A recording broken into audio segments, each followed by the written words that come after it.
Namaku Sulastri Anjani, usiaku 46 tahun. Di kampung kecil di kaki Gunung Wilis ini, orang-orang memanggilku janda besi.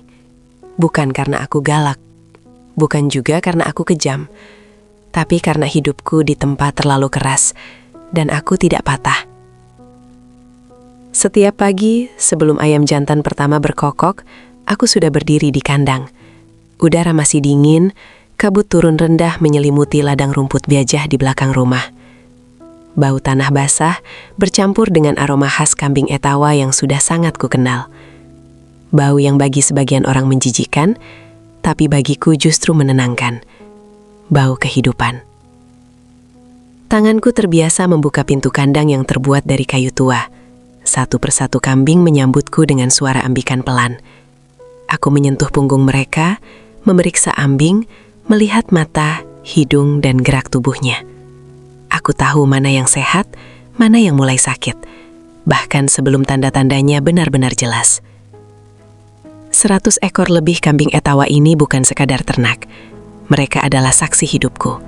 Saksi bagaimana seorang perempuan yang pernah diremehkan, ditinggalkan, dan dianggap gagal, berdiri lagi dari nol.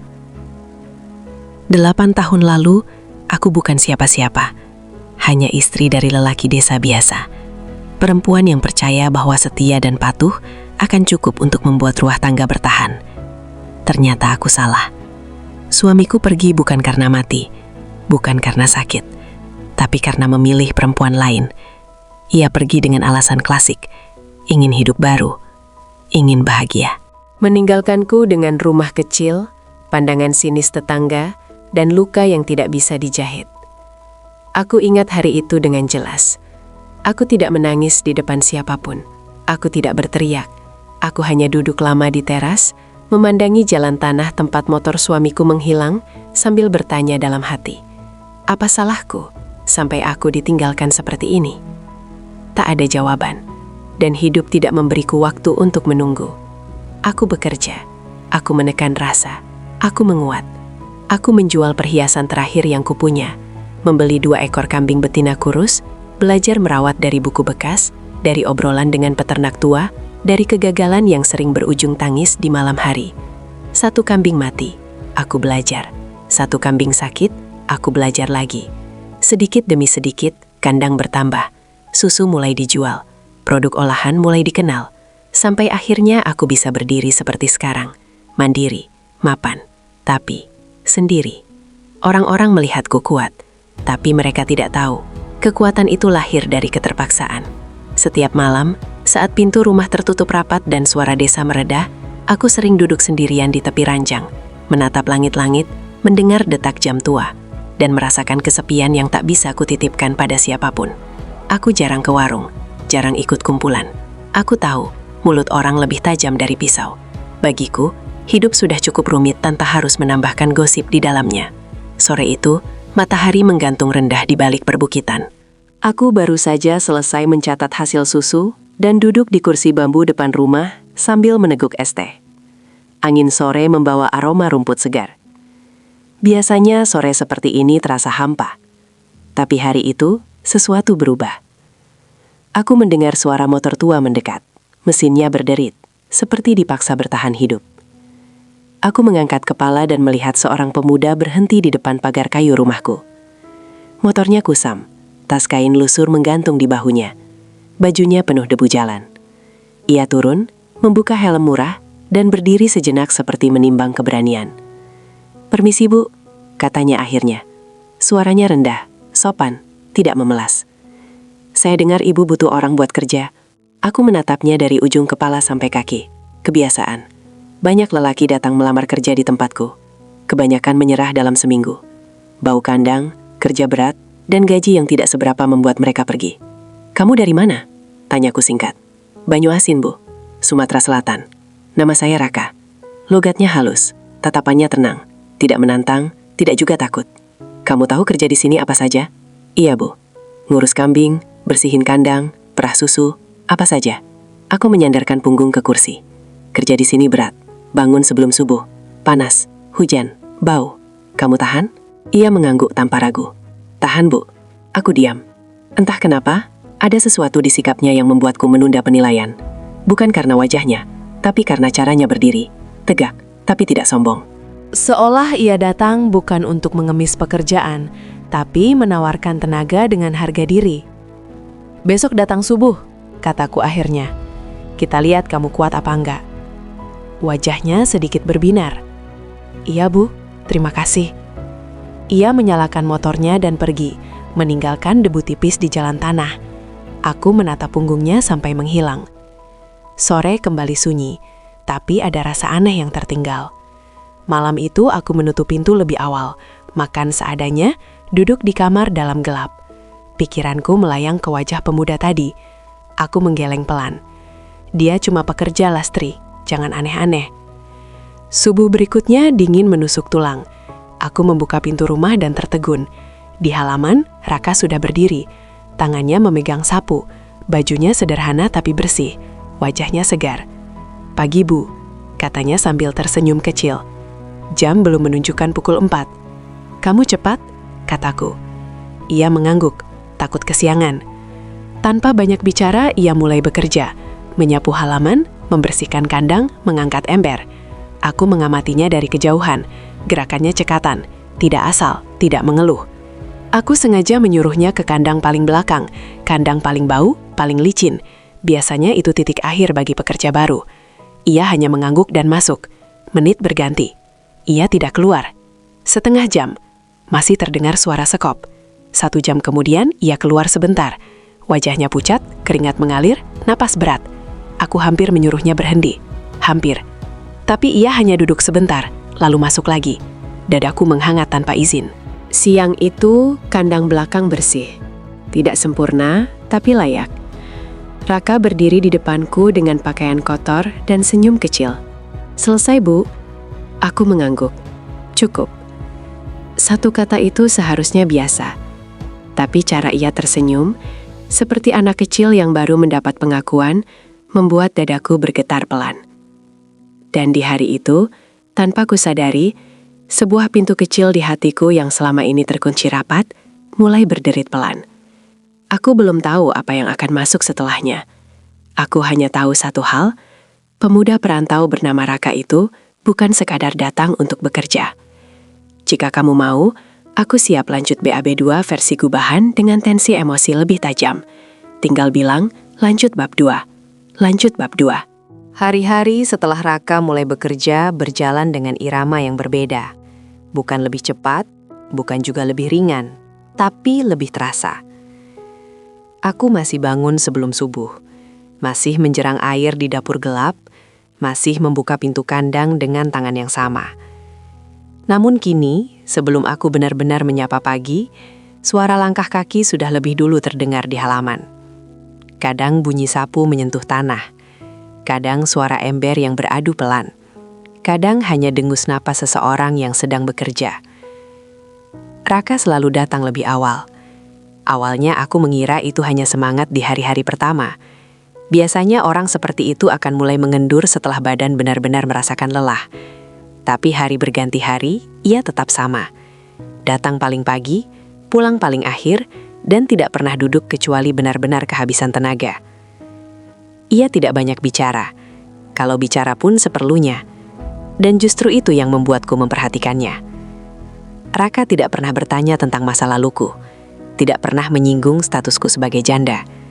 Ia memanggilku Bu dengan nada yang sama setiap hari. Sopan, datar, tidak dibuat-buat. Ia tahu kapan harus mendekat dan kapan harus menjaga jarak. Tapi ada satu hal yang tidak bisa kututup mata. Setiap kali aku berbalik setelah memberi perintah, aku sering merasakan tatapannya masih tertinggal. Bukan tatapan lancang, bukan tatapan lelaki yang menilai tubuh perempuan. Lebih seperti memastikan aku baik-baik saja. Dan itu membuat dadaku tidak nyaman. Suatu pagi, saat aku memerah susu di kandang depan, Raka berdiri agak jauh. Ia memerhatikan dengan saksama, lalu berkata pelan, "Bu, yang betina nomor 7 kelihatannya kurang fit. Susunya turun sedikit dari kemarin." Aku menoleh cepat. "Sejak kapan kamu perhatiin?" Ia tampak kikuk. "Dari 2 hari lalu, Bu. Saya bandingin embernya." Aku terdiam. Pekerja baru biasanya hanya fokus menyelesaikan tugas, tidak sampai memerhatikan detail sekecil itu. Kamu yakin? Tanyaku. Ia mengangguk. Yakin. Aku mendekat, memeriksa sendiri. Iya benar, ada perubahan kecil yang hampir luput dari perhatianku. Bagus, kataku singkat. Nanti sore kita cek lagi. Ia tersenyum kecil. Senyum tipis yang tidak berlebihan, tapi cukup membuatku menahan pandangan sepersekian detik lebih lama dari seharusnya. Aku cepat-cepat memalingkan wajah. Hari itu berlalu dengan perasaan aneh. Aku bekerja, tapi pikiranku sering melompat ke hal-hal kecil. Cara Raka mengangkat ember tanpa banyak suara. Cara ia menutup pintu kandang perlahan agar tidak membuat ternak kaget. Cara ia selalu membersihkan alat sebelum menyimpannya kembali. Aku mulai menyadari sesuatu yang tidak ingin kuakui. Aku menunggunya. Menunggu sapanya di pagi hari. Menunggu laporan singkatnya sore nanti. Menunggu suara langkahnya di halaman. Dan kesadaran itu membuatku marah pada diri sendiri. Aku sudah terlalu lama hidup sendiri. Aku membangun hidup ini dengan tangan sendiri. Aku tidak butuh siapapun untuk membuatku berdiri. Setidaknya, itu yang selalu kukatakan pada diriku sendiri. Suatu siang, matahari terasa lebih terik dari biasanya. Aku membawa 2 bungkus nasi ke bawah pohon randu di dekat kandang belakang. Raka duduk di sana. Bajunya basah oleh keringat. Tangannya kotor oleh tanah dan rumput. Aku meletakkan nasi di sampingnya tanpa berkata apa-apa. Ia langsung berdiri. "Terima kasih, Bu." "Makan saja," jawabku singkat. "Nanti keburu dingin." Ia duduk kembali. Aku berbalik hendak pergi, tapi langkahku melambat. Ada rasa di tengkukku. Rasa sedang diperhatikan. Aku tidak menoleh, tapi aku tahu ia melihatku. Sore itu, aku kesulitan menghitung stok pakan. Angka-angka terasa kabur. Setiap kali aku mencoba fokus, bayangan wajah Raka muncul. Aku menarik napas panjang, mencoba menenangkan diri. Mungkin ini cuma karena kamu lama sendirian, Lastri. Malamnya, aku duduk di teras lebih lama dari biasanya. Angin membawa suara jangkrik dan aroma rumput basah. Lampu rumah tetangga satu persatu padam. Desa kembali sunyi. Tapi kepalaku ramai. Aku teringat cara Raka menyebut namaku siang tadi. Bu Sulastri.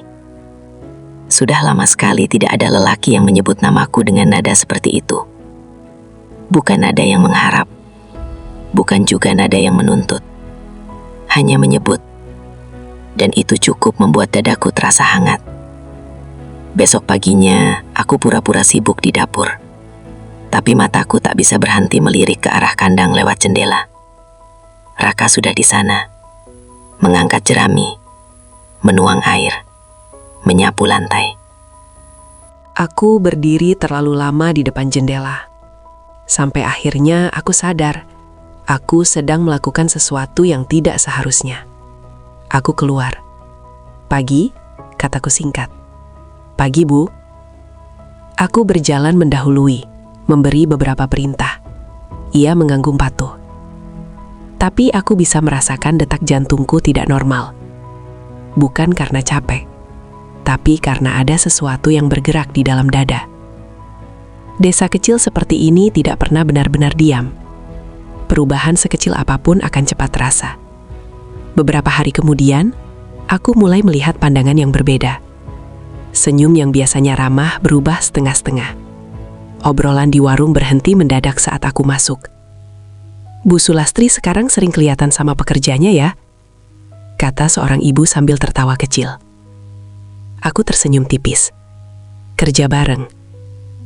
"Tingginya ya?" sahut yang lain. Aku tidak menjawab. Aku tahu arah obrolan seperti itu. Dan aku tidak ingin memberi ruang. Sore itu, Raka pamit ke warung membeli sabun. Sebelum pergi, ia berhenti di depan rumah.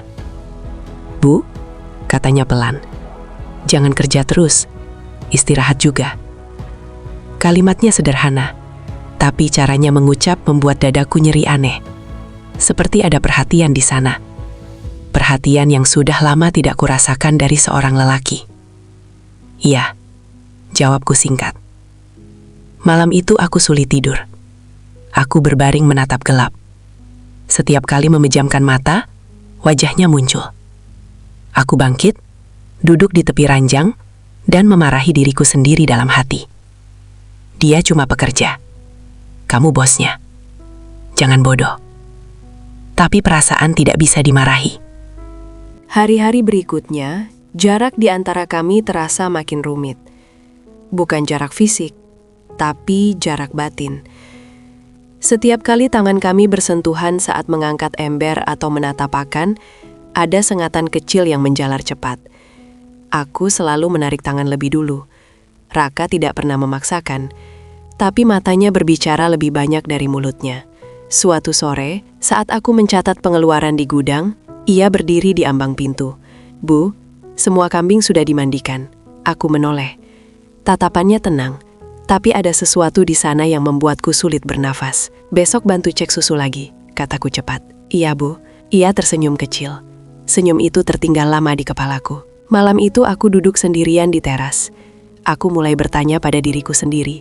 Pertanyaan yang selama ini kuhindari. Sejak kapan aku kembali merasa seperti ini? Sejak kapan suara seorang lelaki bisa membuatku gelisah? Aku sudah lama mati rasa. Atau setidaknya aku pikir begitu. Aku tahu ini berbahaya. Bukan hanya karena perbedaan usia, tapi karena desa ini kejam pada perempuan sepertiku. Janda, mandiri, sedikit saja salah langkah, namaku bisa hancur. Namun yang paling menakutkan bukan omongan orang. Yang paling menakutkan adalah kenyataan bahwa aku mulai menantikan esok hari, bukan karena pekerjaan, tapi karena ingin melihat senyumnya lagi. Dan malam itu, saat aku menutup pintu rumah, aku bertanya pelan pada diriku sendiri, siapa sebenarnya pemuda perantau ini, dan kenapa kehadirannya membuat hatiku yang sudah lama terkunci, mulai bergetar lagi. Aku mulai menguji Raka bukan karena aku ragu pada kemampuannya. Justru, karena aku mulai terlalu yakin. Keyakinan itu berbahaya. Bagi perempuan sepertiku, keyakinan pada seorang lelaki bisa berubah jadi celah paling rapuh. Pagi itu, udara lebih lembab dari biasanya. Kabut turun rendah, membuat kandang belakang tampak samar dari kejauhan. Kandang itu sudah lama jarang disentuh, tempat kambing-kambing jantan besar ditempatkan. Bau amoniaknya menyengat, lantainya licin, dan kotoran menumpuk lebih tebal dibanding kandang lain. Aku berdiri di depan Raka, menunjuk ke arah sana. Kandang belakang, kataku singkat. Yang itu. Ia menoleh mengikuti arah jariku, berhenti sejenak, menilai, lalu mengangguk. Iya, Bu. Tidak ada keluhan, tidak ada pertanyaan. Aku berbalik, pura-pura sibuk mengatur pakan. Tapi mataku terus melirik ke arah kandang itu. Aku ingin tahu, berapa lama ia akan bertahan. 10 menit berlalu. Masih terdengar suara sekop. 20 menit, masih ada bunyi ember. Setengah jam kemudian, ia keluar sebentar. Wajahnya pucat, keringat mengalir dari pelipis ke leher.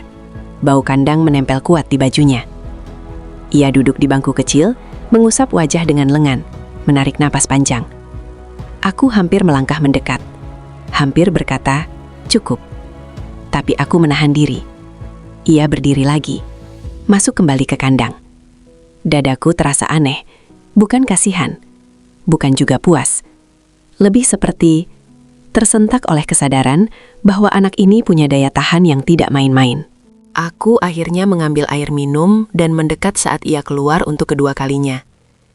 Minum dulu, kataku. Ia menerima botol itu dengan 2 tangan. Terima kasih, Bu.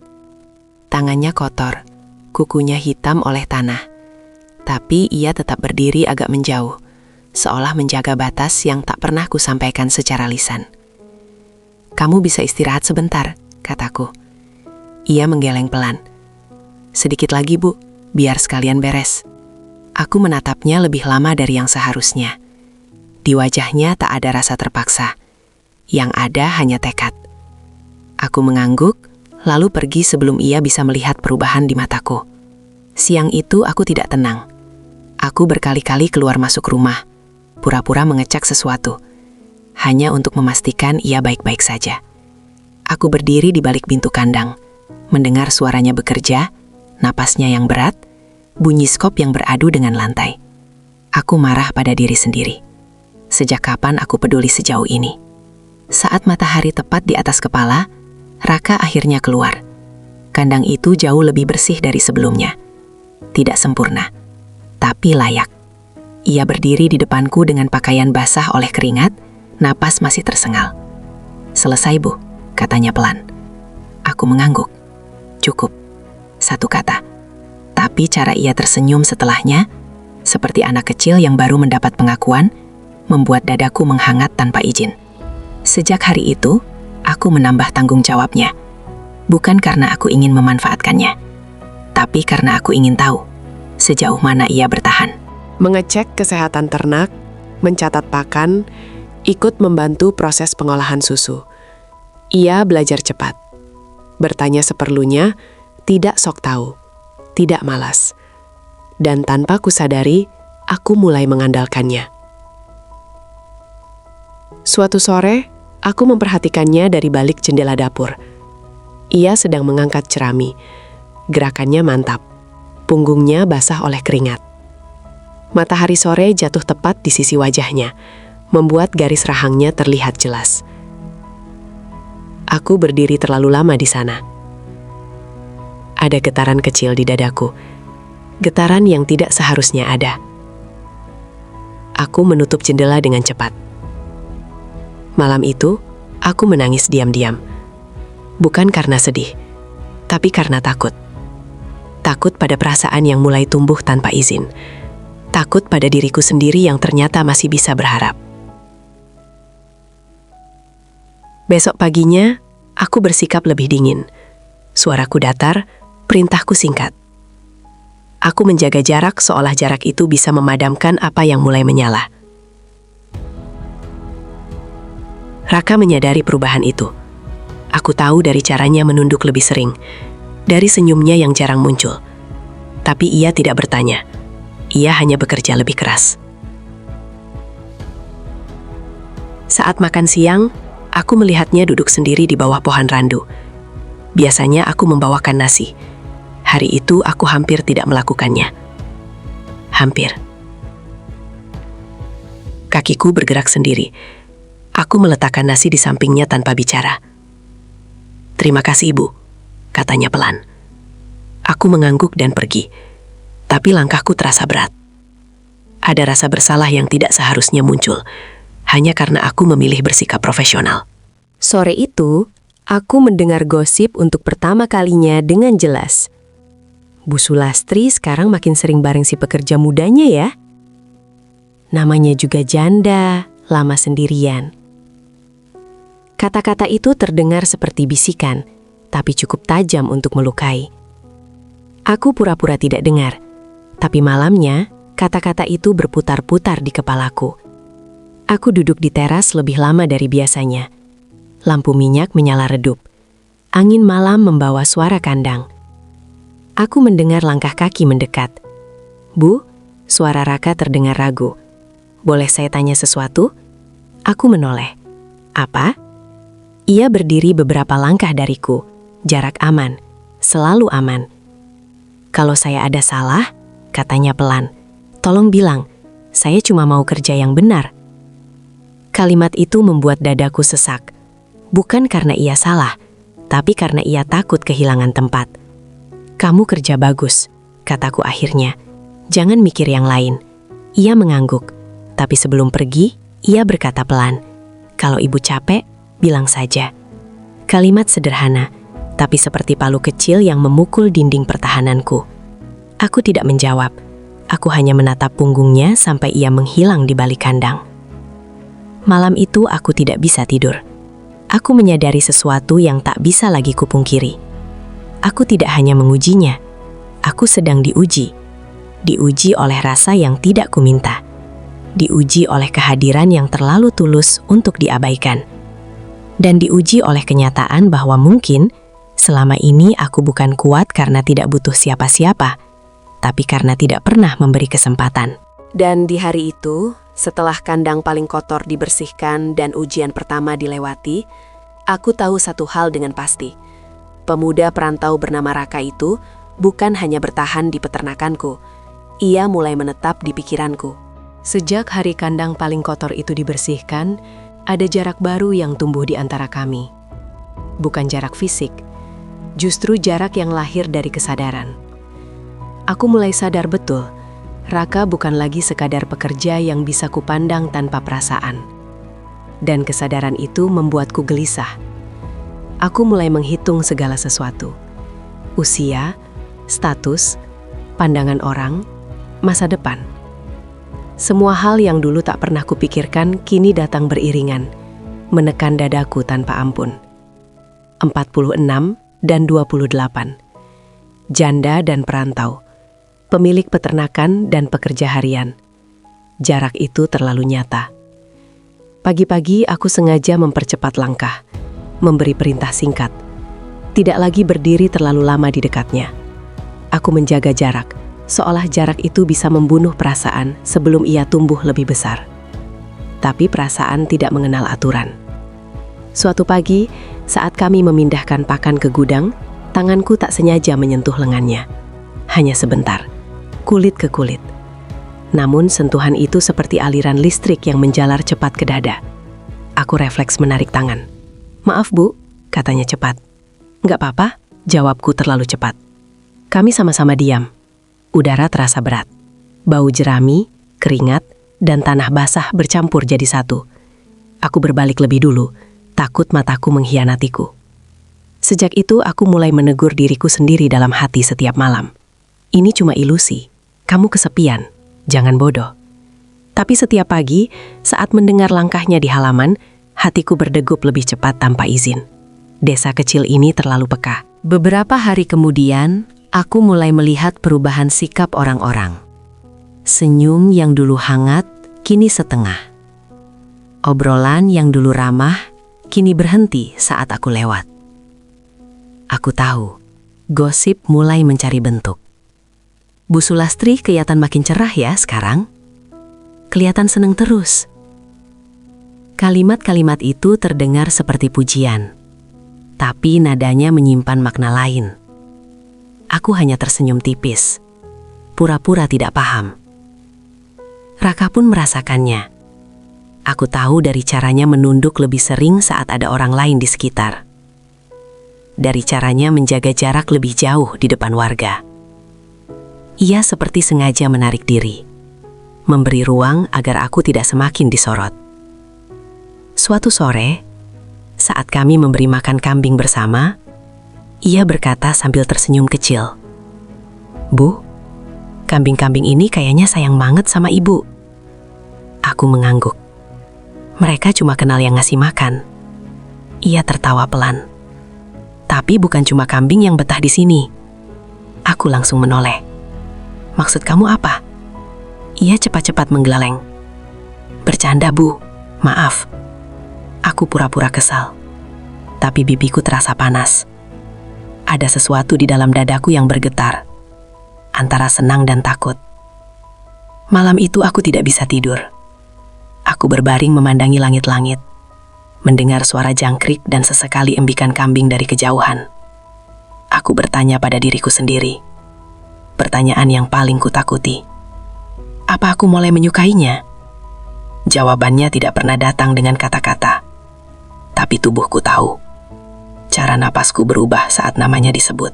Cara pikiranku kembali padanya saat aku sendirian. Cara aku merasa kecewa saat ia pulang lebih cepat. Aku marah pada diriku sendiri. Aku sudah berjanji pada diriku setelah ditinggalkan dulu, tidak akan lagi membuka hati sembarangan. Tidak akan lagi bergantung pada siapapun. Tapi janji itu mulai rapuh. Suatu malam, aku duduk di teras sendirian. Lampu minyak menyala redup. Raka lewat membawa alat-alat kerja ke gudang. Ia berhenti sejenak. "Bu," katanya ragu. "Kalau ibu capek, bilang saja. Jangan dipaksa." Nada suaranya lembut. Terlalu lembut. Aku menelan ludah. "Aku baik-baik saja," jawabku. "Kamu juga jangan kerja berlebihan." Ia mengangguk.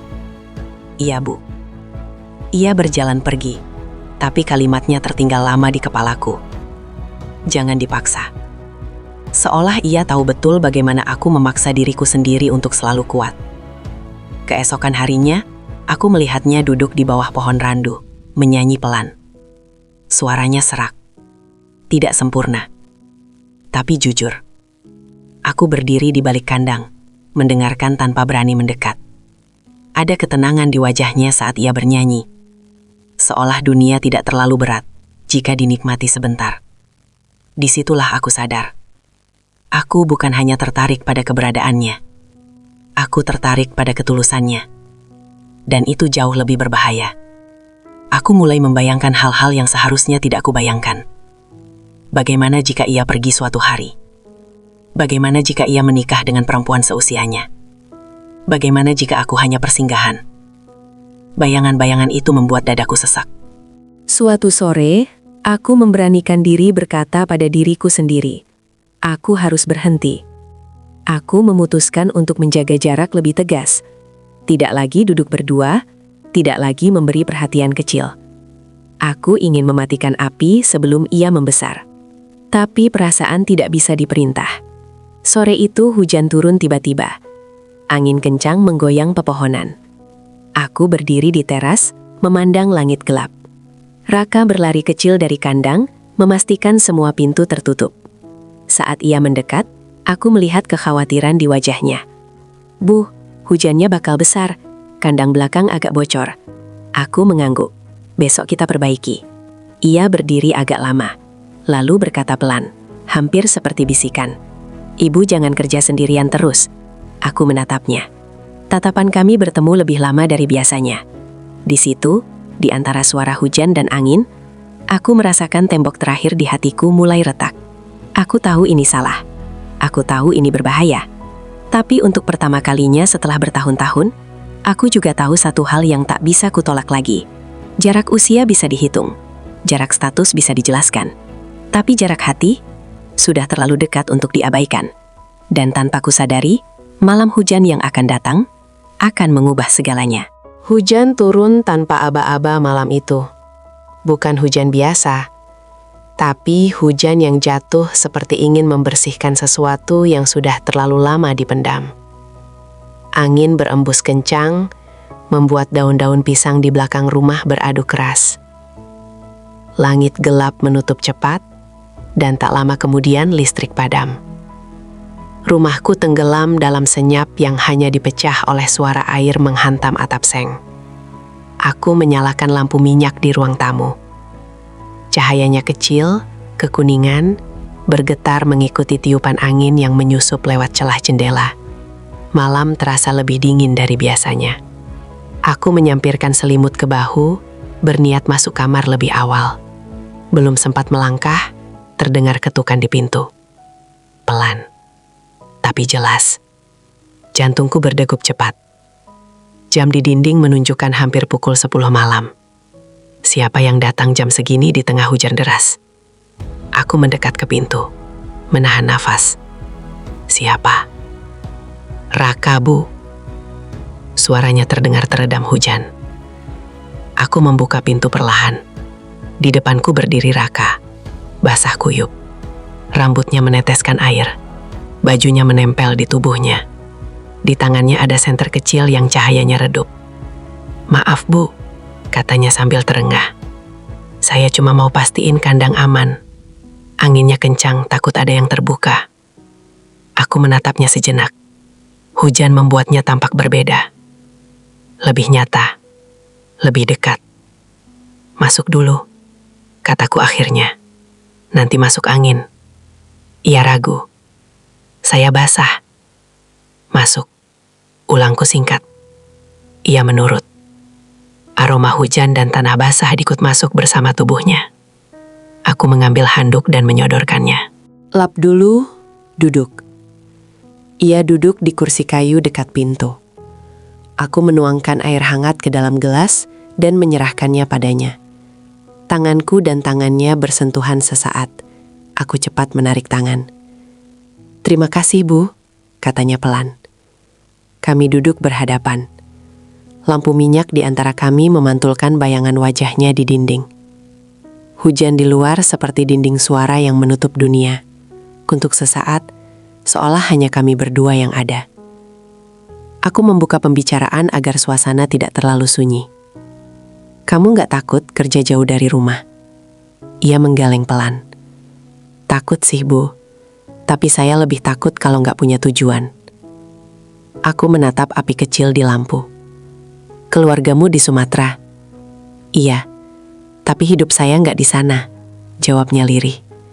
Saya ngerasa di sini lebih tenang. Aku menoleh cepat. Tenang gimana?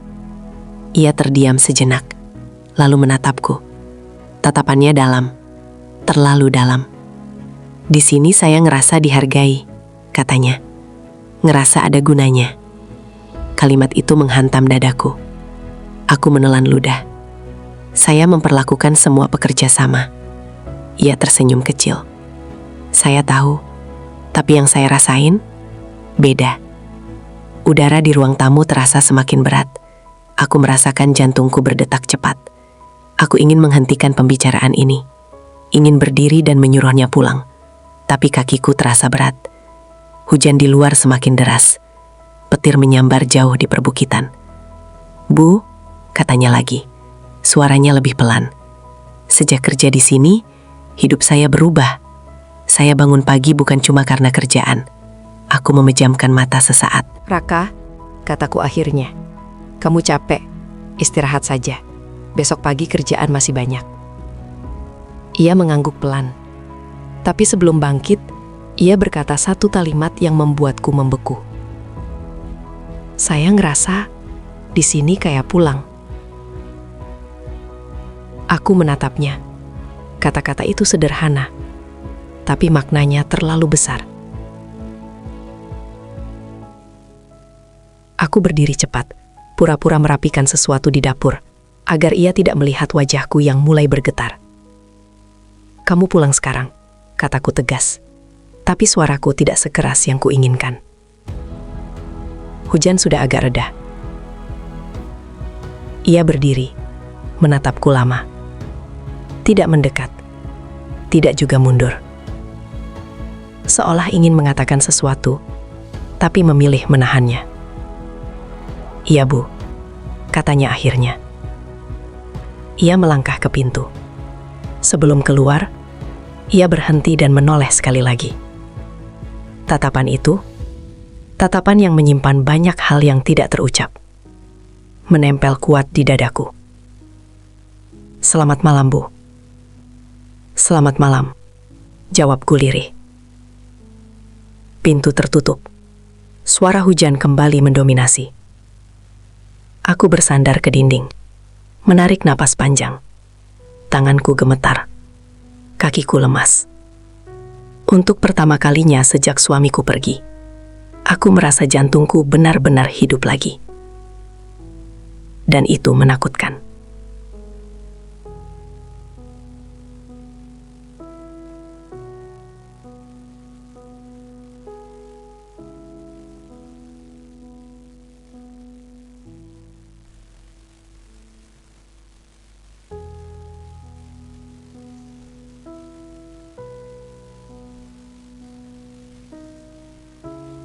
Besok, setiap langkahnya akan membawa makna lain. Besok, desa mungkin mulai mencium sesuatu yang tidak bisa lagi kusembunyikan. Dan di balik semua ketakutan itu, ada satu kejujuran pahit yang tak bisa kuelak. Tembok yang kubangun bertahun-tahun, akhirnya retak oleh hujan dan satu pengakuan sederhana. Aku tidak tahu apa yang akan terjadi selanjutnya. Tapi aku tahu, setelah malam ini, aku tidak bisa lagi berpura-pura bahwa Raka hanyalah pekerja. Dan badai yang sebenarnya baru saja dimulai. Pagi setelah malam hujan itu, aku bangun dengan perasaan yang tidak biasa. Bukan cemas, bukan juga bahagia. Lebih seperti seseorang yang tahu sesuatu telah berubah, tapi belum tahu harus berdiri di mana. Aku membuka pintu rumah seperti biasa. Udara masih basah. Tanah mengeluarkan aroma lembab. Kandang terlihat tenang. Raka sudah ada di sana. Ia berdiri membelakangiku, sedang menuang pakan. Gerakannya tetap sama, teratur, sigap, Tapi ketika ia menoleh dan mata kami bertemu, ada jeda sepersekian detik yang dulu tidak pernah ada. "Pagi, Bu," katanya. "Pagi," jawabku singkat. Nada kami terdengar biasa, tapi sesuatu di antara kami tidak lagi netral. Ada kehati-hatian yang terasa jelas. Kami sama-sama tahu, satu kalimat di malam hujan itu tidak bisa ditarik kembali. Aku sengaja menyibukkan diri, mencatat stok, mengatur pengiriman susu, menghindari terlalu lama berada di dekatnya. Bukan karena aku ingin menjauh, tapi karena aku ingin mengendalikan keadaan. Namun desa kecil ini tidak bisa dikendalikan. Siang itu aku ke warung Bu Parni untuk membeli gula dan sabun. Begitu aku melangkah masuk, obrolan di dalam mendadak terhenti. Beberapa ibu-ibu menoleh cepat, lalu pura-pura sibuk memilih barang. Bu Parni tersenyum, tapi senyumnya terasa kaku. "Tumben siang-siang keluar, Bu Sulastri." Aku mengangguk. "Butuh gula." Salah satu ibu menyahut sambil tertawa kecil. "Sekarang kan ada yang bantu kerja, jadi Bu Sulastri bisa santai." Aku menatapnya. Namanya juga pekerja. "Oh iya," sahut yang lain. "Tapi katanya pekerjanya muda dan rajin ya." Nada suaranya ringan, tapi matanya menyelidik. Aku merasakan panas menjalar ke tengkuku. Aku tersenyum tipis, mengambil belanjaan, dan membayar tanpa menambah kata.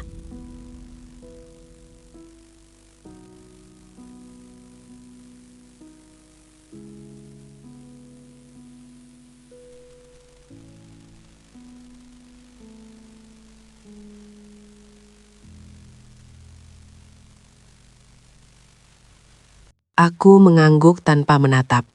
Setelah ia pergi, aku memeluk lutut. Kata-kata ibu-ibu di warung terngiang kembali. Janda, pekerja muda, sering bareng. Aku tahu bagaimana cerita seperti ini berakhir di desa. Selalu perempuan yang disalahkan. Selalu perempuan yang dianggap tidak tahu diri. Aku mulai takut. Bukan pada Raka, tapi pada diriku sendiri yang mulai terlalu peduli. Beberapa hari kemudian, bisikan berubah jadi tatapan terang-terangan. Anak-anak yang biasa lewat depan rumah kini berlari cepat. Lelaki-lelaki tua berhenti mengobrol saat aku lewat. Seolah kehadiranku membawa sesuatu yang tidak pantas. Aku memanggil Raka ke dapur sore itu. Ia datang dengan wajah cemas. "Kamu tahu apa yang orang-orang bicarakan sekarang?" Tanyaku tanpa basa-basi. Ia menunduk. "Saya dengar, Bu. Mereka bilang kita terlalu dekat." Ia terdiam. "Aku ini janda, Raka," lanjutku dengan suara lebih rendah tapi tegas. "Sekali orang salah paham, namaku hancur. Aku nggak mau itu." Ia mengangguk. "Saya minta maaf, Bu. Saya nggak bermaksud." "Aku tahu," potongku. "Tapi kita harus jaga jarak." Hening turun di dapur. Hanya suara kipas bambu yang berderit pelan. Ia mengangkat wajah.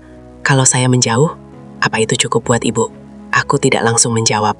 Pertanyaan itu terlalu jujur. "Kita harus," kataku akhirnya. Ia mengangguk pelan. "Baik, Bu."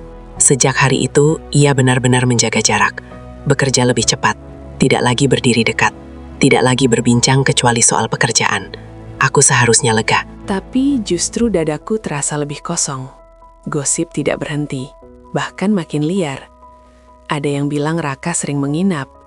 Ada yang bilang aku memanfaatkan dia. Semua tidak benar. Tapi kebenaran jarang lebih kuat dari cerita. Suatu pagi, seorang tetangga datang ke rumah. Bu Lastri, yang terkenal paling cerewet. "Bu Sulastri," katanya sambil tersenyum tipis. "Kami cuma khawatir. Namanya janda, tinggal sendirian, ada lelaki muda, orang bisa salah paham." Aku menatapnya tajam. "Saya tahu batas, Bu." Ia mengangguk, tapi senyumnya menyimpan penilaian.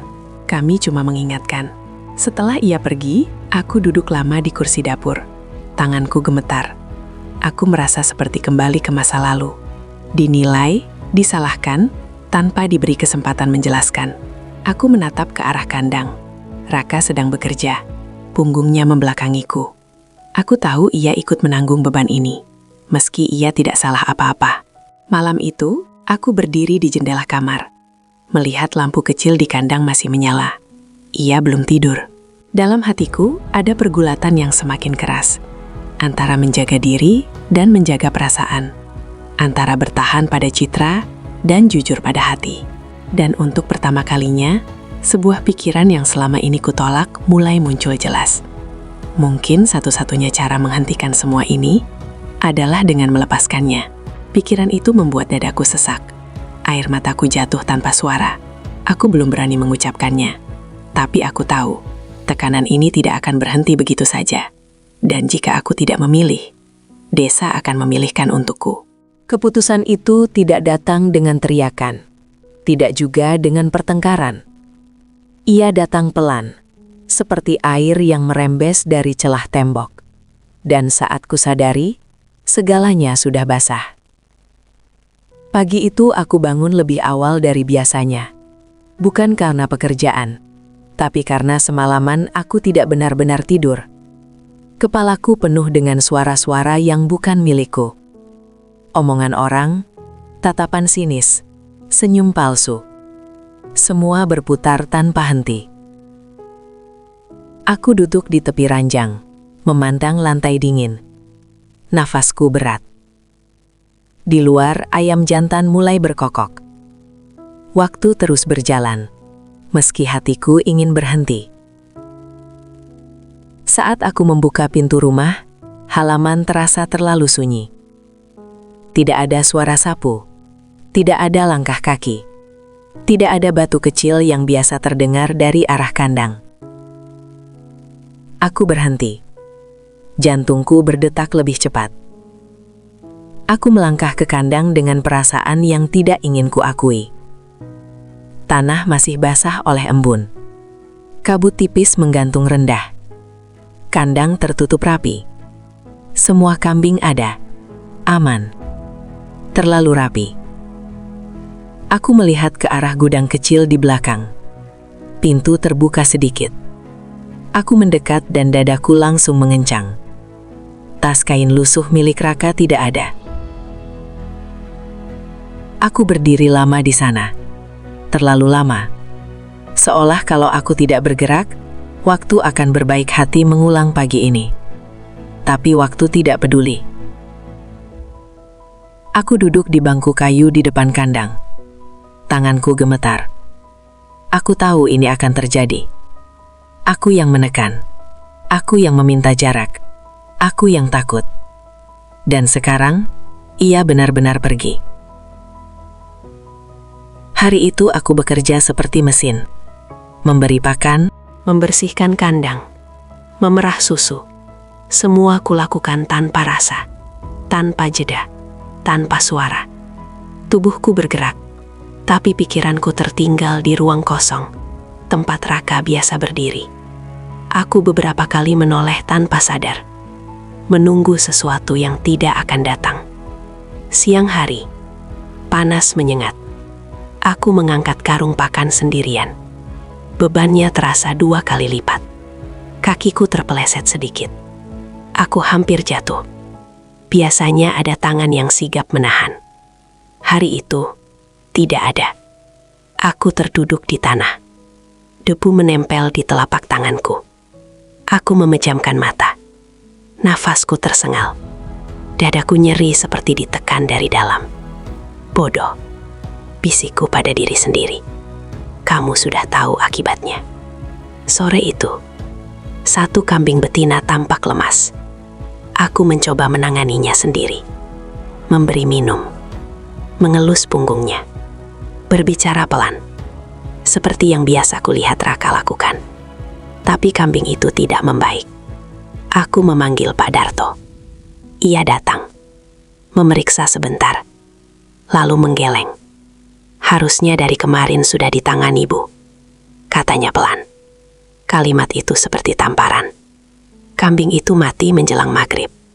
Aku duduk di tanah, memeluk kepalanya. Air mataku jatuh tanpa suara. Bukan hanya karena kehilangan ternak, tapi karena aku sadar, aku tidak siap sendirian lagi. Malam itu rumah terasa asing. Terlalu besar, terlalu sepi. Setiap sudut mengingatkanku pada hal-hal kecil yang dulu tidak pernah kuperhatikan. Kursi tempat ia duduk, ember yang biasa ia letakkan di sudut, jejak langkah yang kini menghilang. Aku duduk di teras dengan lampu minyak menyala redup. Angin malam membawa suara kandang yang sunyi. Tidak ada lagu pelan. Tidak ada langkah terakhir sebelum tidur. Aku membuka ponsel dengan tangan gemetar. Pesan lama masih ada. Bu, kalau ada apa-apa sama kambing, panggil saya ya. Jangan dipendam sendiri. Aku menutup ponsel itu cepat-cepat. Seolah pesan itu bisa melukai lebih dalam jika kubaca terlalu lama. Hari-hari berikutnya berjalan kacau. Pakan dari pemasok datang dalam kondisi buruk. Aku terlambat menyadarinya. 2 kambing lain mulai lemas. Pembeli susu menunda datang. Catatan keuangan mulai berantakan. Aku kelelahan. Benar-benar kelelahan. Suatu malam, aku duduk sendirian di depan kandang yang gelap. Bulan hanya tampak setengah, tertutup awan. Aku memandang ke langit dan berbicara pelan, seperti orang gila. Kalau kamu di sini, Bal, kamu pasti tahu harus mulai dari mana. Tidak ada jawaban, hanya suara serangga dan angin. Disitulah aku akhirnya jujur pada diriku sendiri. Aku tidak kehilangan pekerja. Aku kehilangan seseorang yang membuat hidup ini terasa ringan. Aku terlalu sibuk menjaga nama baik, sampai lupa menjaga diriku sendiri. Aku terlalu takut pada omongan orang, sampai rela menyingkirkan satu-satunya orang yang berdiri di sisiku tanpa syarat. Malam itu, aku tidak tidur. Aku duduk sampai fajar, menimbang segala kemungkinan, menimbang rasa malu, menimbang rasa takut, dan akhirnya, aku lelah menimbang. Aku berdiri di depan cermin. Wajahku tampak tua, mata sembab. Tapi di balik itu, ada sesuatu yang mulai terbentuk. Tekad yang tidak lahir dari emosi, tapi dari kejujuran. Aku nggak mau begini terus, kataku pada bayangan itu. Aku nggak mau kehilangan dia, hanya karena aku pengecut. Saat matahari mulai naik, aku mengambil jaket lama peninggalan suamiku. Mengambil kunci motor tua yang sudah lama tidak kupakai. Tanganku gemetar saat memutar kunci. Aku tidak tahu apakah Raka masih di desa sebelah. Aku tidak tahu apakah ia mau menemuiku. Aku tidak tahu apa yang akan kukatakan jika bertemu dengannya. Tapi aku tahu satu hal dengan pasti. Jika aku tidak mencarinya sekarang, aku akan kehilangan diriku sendiri untuk kedua kalinya. Dan pagi itu, dengan dada yang masih sakit, tapi hati yang akhirnya jujur, aku melangkah keluar rumah, menuju satu-satunya tempat di mana aku berharap aku belum terlambat.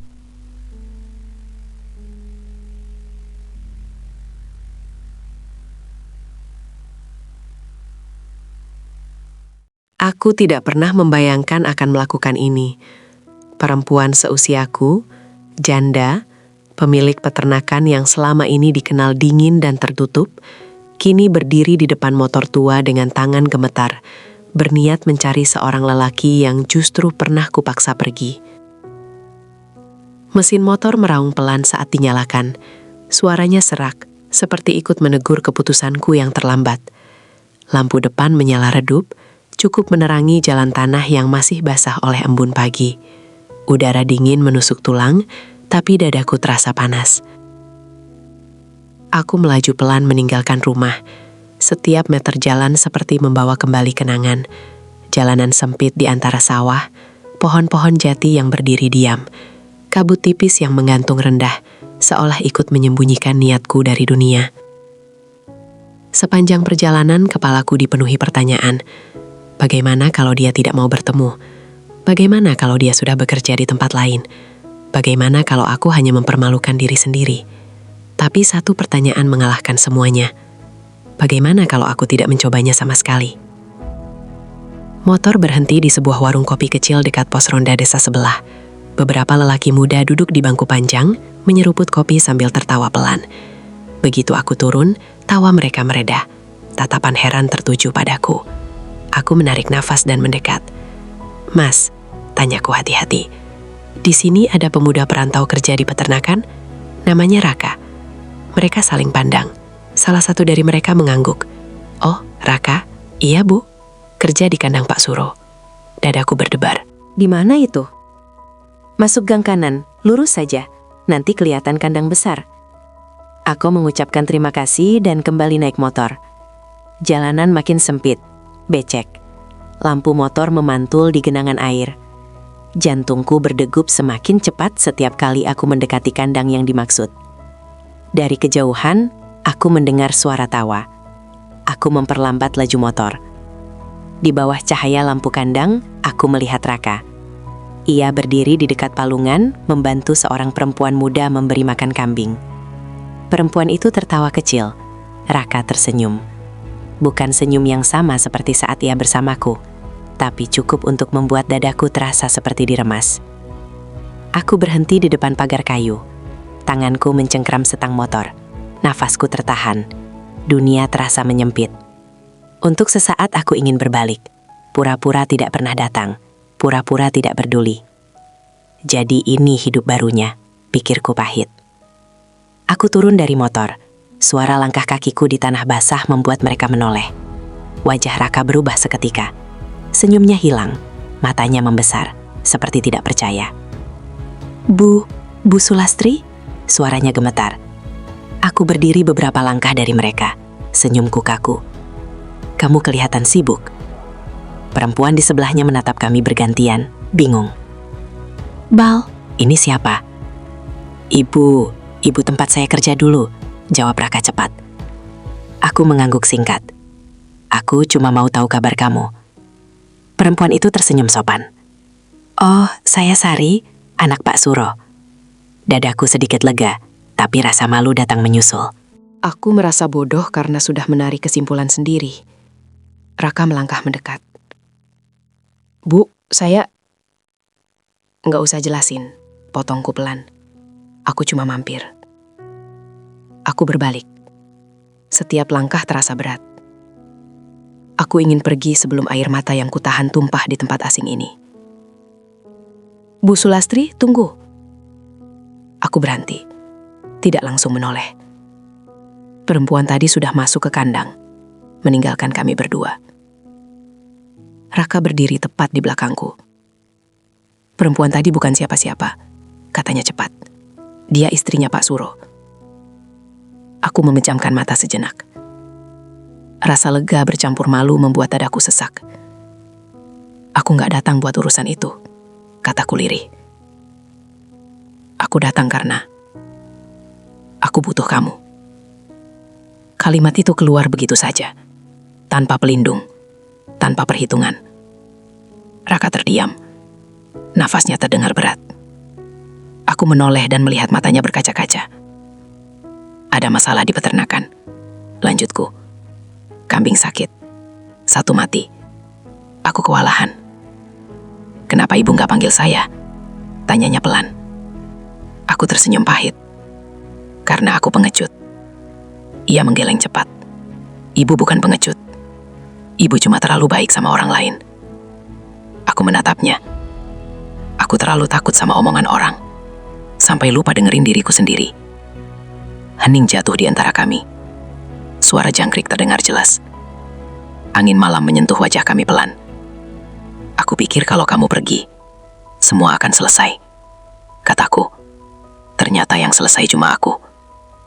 Raka melangkah lebih dekat, tapi tetap menjaga jarak. Saya pergi bukan karena saya nggak peduli, Bu. Saya takut bikin ibu tambah susah. Aku menatapnya lama. Kamu bikin aku kuat, Raka. Justru itu yang orang gak lihat. Ia menunduk. Kalau ibu minta, saya ikut pulang sekarang. Dadaku bergetar. Aku menelan ludah. Besok pagi, kataku. Ikut aku pulang besok pagi. Ia mengangguk tanpa ragu. Iya, Bu. Kami berdiri lama dalam diam. Tidak ada sentuhan, tidak ada janji. Tapi untuk pertama kalinya setelah sekian lama, aku merasa tidak sendirian menghadapi dunia. Aku naik motor dan melaju pulang. Jalan yang tadi terasa panjang, kini terasa lebih pendek. Angin malam masih dingin, Tapi dadaku hangat oleh satu kepastian kecil. Aku tidak lari lagi. Aku tahu dengan membawanya kembali, aku juga membawa kembali gosip, tekanan, dan masalah yang lebih besar. Tapi malam itu, aku memilih satu hal yang selama ini kutunda. Kejujuran pada hati sendiri. Dan aku tahu, ketika matahari terbit besok pagi, perjuangan yang sebenarnya baru akan dimulai. Pagi itu matahari terbit tanpa rasa bersalah. Sementara aku bangun dengan beban yang sudah menunggu di dada. Aku berdiri di teras sejak subuh. Udara dingin masih menggantung. Embun menempel di rumput dan suara ayam bersahutan dari kejauhan. Biasanya, pagi adalah waktuku berdamai dengan hidup. Tapi hari itu, setiap detik terasa seperti hitungan mundur. Tak lama kemudian, suara motor terdengar mendekat. Mesin tua itu meraung pelan di ujung jalan tanah. Aku tidak perlu melihat untuk tahu siapa yang datang. Jantungku berdegup lebih cepat. Aku menarik nafas dalam-dalam. Raka berhenti di depan pagar. Tas kainnya tergantung di bahu. Ia turun, berdiri ragu sejenak, lalu menatapku. "Pagi, Bu," katanya. "Pagi," jawabku. "Masuk." Satu kata, tapi beratnya seperti pernyataan perang. Begitu ia melangkah ke halaman, aku merasakan perubahan suasana.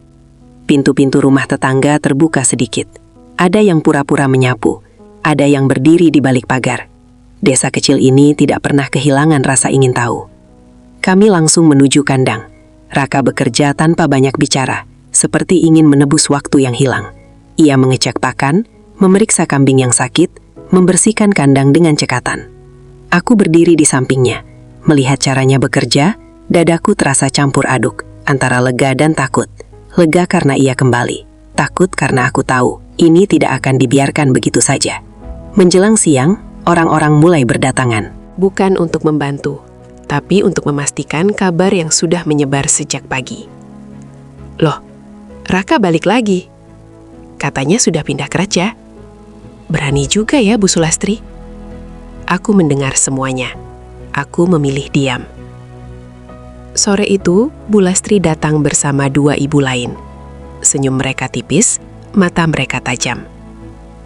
"Bu Sulastri," katanya sambil melipat tangan di dada. "Kami cuma mau ngingatin. Orang-orang sudah mulai ngomong lagi." Aku menatapnya tenang. Mereka memang tidak pernah berhenti ngomong. "Bukan begitu maksudnya," sahut ibu lain. "Ini sudah keterlaluan. Lelaki muda tinggal dan kerja dekat janda. Tidak pantas dilihat." Darahku terasa naik, tapi aku menahan diri. Dia pekerja saya, dan dia kerja jujur. Bu Lastri mendengus kekil. "Yang orang lihat bukan itu, Bu." Setelah mereka pergi, Raka berdiri di belakangku. Aku bisa merasakan kegelisahannya. "Saya bikin ibu susah lagi," katanya pelan. Aku berbalik. "Kalau aku masih takut, aku beda akan manggil kamu pulang." Ia menunduk. "Kalau saya harus pergi lagi?" "Jangan," potongku cepat. Suaraku lebih keras dari yang kuinginkan. Aku menarik napas. Kali ini, kita hadapi. Malam itu, ketukan datang. Bukan satu, bukan dua, tapi beberapa. Aku membuka pintu dan mendapati Pak Lurah berdiri bersama dua perangkat desa. Wajah mereka tegang, nada bicara mereka resmi. "Bu Sulastri," kata Pak Lurah, "kami perlu bicara." Kami duduk di ruang tamu. Lampu menyala terang, tapi suasana terasa dingin. Warga resah. Lanjutnya. Gosip sudah kemana-mana. Katanya Raka sering di sini, bahkan menginap. Itu tidak benar, kataku tegas. Dia pulang ke kamar belakang gudang. Dan kalau hujan, saya yang menyuruh dia berteduh. Tidak lebih. Pak Lurah menatap Raka. "Kamu tahu ini kampung kecil. Orang gampang salah paham." Raka berdiri. Kalau saya yang bikin masalah, jangan salahkan Bu Sulastri, Pak. Saya yang datang. Saya yang bertahan. Aku menoleh padanya. Dadaku nyeri. Pak Lurah menghela napas panjang. Untuk meredam keadaan, sebaiknya kamu pindah. Ini demi ketenangan. Kalimat itu jatuh seperti palu. Raka menunduk. Kalau itu bisa bikin ibu tenang, saya siap pergi lagi.